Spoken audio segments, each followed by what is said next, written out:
How's it going, boys, girls, and squirrels, and welcome back to Six the Musical. This is an interesting musical because it just kind of occurred to me that there isn't much in the way of like a forward-moving narrative happening. It almost feels like if this were like a traditional narrative structure, everything I'm watching and will watch should be setting up the actual plot. You know what I mean? Like, it just occurred to me that this whole musical is each individual ex-wife, like, recounting their horrible time with Henry, which has been very fun and engaging so far, and the musical has done a really good job at giving every character their own distinct personality. But it's funny that I'm gonna spend the next, like, however many videos getting to know each character and their backstory, and then they're gonna, like, go on a quest or something. You know, like, it feels like this entire musical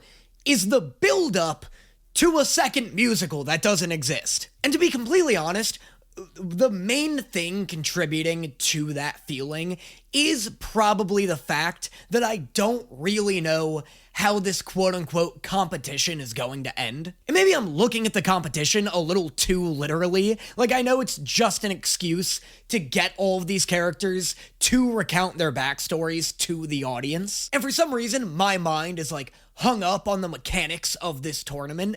I'm sure this is just, like, how cabaret goes, and it's just a format of musical or format of entertainment in general that I'm just not used to. I am enjoying it, though. I feel like this would be really fun to see live, more so than any other type of musical. It's not like they're really doing crowd work, but they are addressing the crowd frequently enough and in a way that makes it feel like if you were there in the audience, you would be getting a unique personal experience, even though all of the lines, I assume, are the same every show, which is, in my mind, a big compliment to this show. Even though I'm not there, it does feel very personal when all of the characters are, like, doing their in-between moments and, like, you know, roasting each other and kind of, like, giving a wink to the audience. So yeah, all of that is to say, this has been very fun. A nice breath of fresh air compared to the last musical I reacted to, which was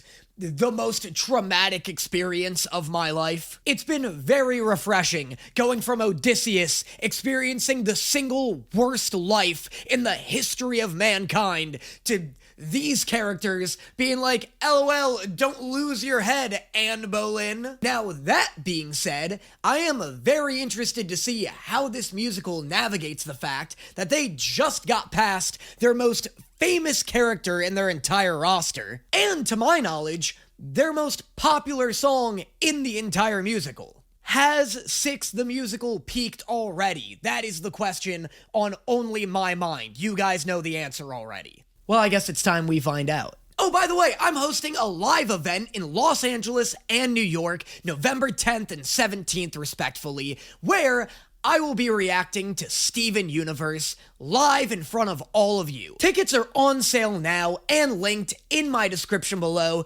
Please consider checking them out. I would love to have you guys there. It's gonna be a super interactive experience. It's gonna be a blast, and I know you guys will love it. There will be exclusive merch of my horrible, horrible high school yearbook photo plastered onto a t-shirt, and VIP ticket members will get to hang out with me at the after party. Now, with all of that out of the way, onto the show. Please. I have watched this back maybe 15 times, and I have no fucking idea what she says. It's not Queen Please. It sounds like Crim Please, but I don't know what a crim is. Also, something flashes here.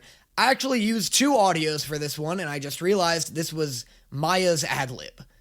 Okay, nice. A little peek behind the curtain in a single frame. Yeah, weren't you the one he truly loved? Oh yeah, did you give him the son he so desperately wanted? Yeah, like I had a daughter and he literally chopped my head off.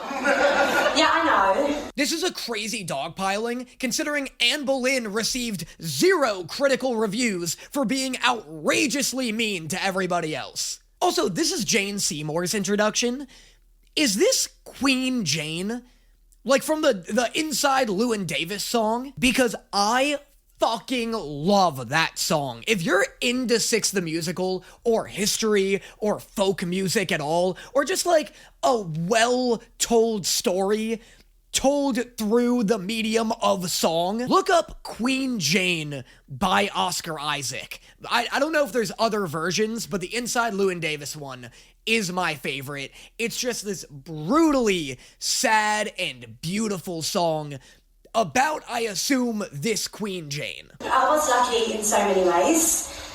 Well, I had a beautiful baby boy, and Henry got his heir to the throne, so of course I was going to be the one he truly loved. Okay, first off, she should be called Queen Jane the Illiterate, because she sure as hell doesn't know how to read a room. This is not the crowd for this kind of talk, Jane.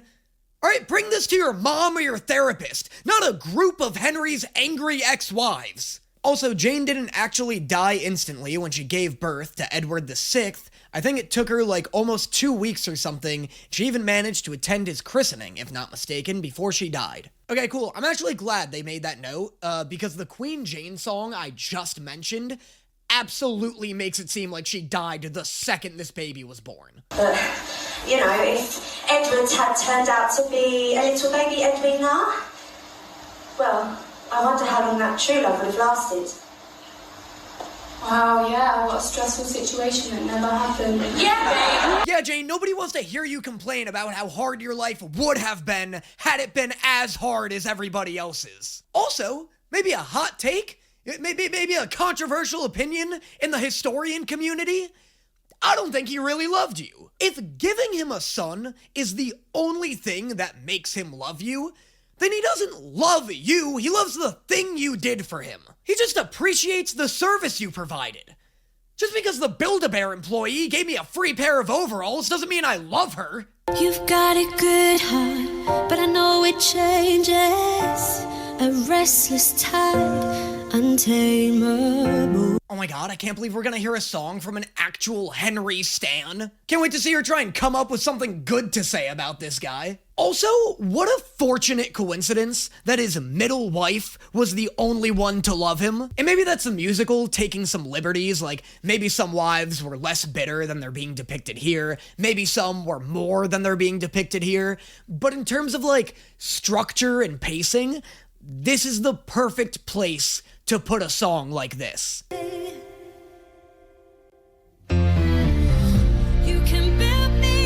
That was such a sick way to show the passage of time. That was rad. I don't think I've ever seen it done like that before. Like, obviously, I've seen seasons change in quick succession in media, but not like that rapidly. Like, that was so dope, and hitting each season on a different beat of the piano. You can tear me down, you can try, but I'm unbreakable. Nice. I like how even the one person who's actually sympathetic towards Henry is like, try as you might, you will never break me with your cruelty. Sounds like a real lovable guy, real chill dude we're talking about here. Without my son, your love could disappear. What an insane prerequisite for loving someone. And look, I know that this is very extra, read all about it. White guy discovers that men have historically been mean to women. But like, were rulers just incapable of actually loving? Like, they had to wait for the Love DLC to drop a few hundred years later? If you're incapable of loving someone unless they give you a son, do you even really consider them to be a person? The wind has blown, the water's dry, you'll still find stone. This is a really interesting song in the context of this musical, because it takes a sort of uniquely sad perspective on abuse. All of the other women have been pissed at Henry, which is a very natural response to have towards someone who's been very shitty towards you. But here, it's like Jane has been manipulated into wearing her abuse as a badge of honor. Like, where all of the other women are like, I took so much shit from you, and I should have killed you when I had the chance. Jane is like, I took so much shit from you, and I never complained. Wasn't I such a good wife? And I think a lot of that manipulation comes from the fact that by the time Henry got to Jane, he had made it clear that his love was a competition. Jane managed to do what the previous two wives couldn't, which is give Henry an heir, and for that, she was rewarded. Henry probably compared Jane to his previous wives a lot, which I'm sure made her feel great when she was able to achieve something they couldn't. And that's how abuse works. Abuse victims are tricked into putting up with so much shit and so much awfulness because they're manipulated into thinking that that rare reward is worth it. And it's so sad that Henry gave her this heart of stone, and even more tragic that he's tricked her into thinking that's something to be proud of, that it's made her stronger in a positive way. And again, now so more than ever, like now that I'm this far into the song, I still think this was the perfect place to put it. The previous songs were so upbeat and so like angry, but in a fun and funny way. And this is so fucking real and brutal and sad. This musical features 6 different characters who all underwent similar abuse, and I feel like they're doing a great job at utilizing those characters to show the gradients, the different gradients of responses that abuse victims could have. Does that all make sense? I'm trying to pay this musical a compliment without coming off as either pretentious or dumb. I'll never see him grow, but I hope my son will know he'll never be alone. Can you believe there was an epic fail joke like 8 minutes ago in this thing? Dude, that's so fucked that the queen that was finally able to give him a child died almost immediately after childbirth. Why does he have 3 wives after this? How does he keep fucking it up? I thought the son was the primary goal. Why are you still shitty after this?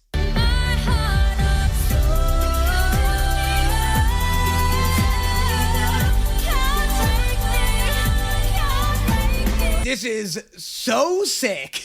I love her watching her son grow up through these film reels. It's so cool.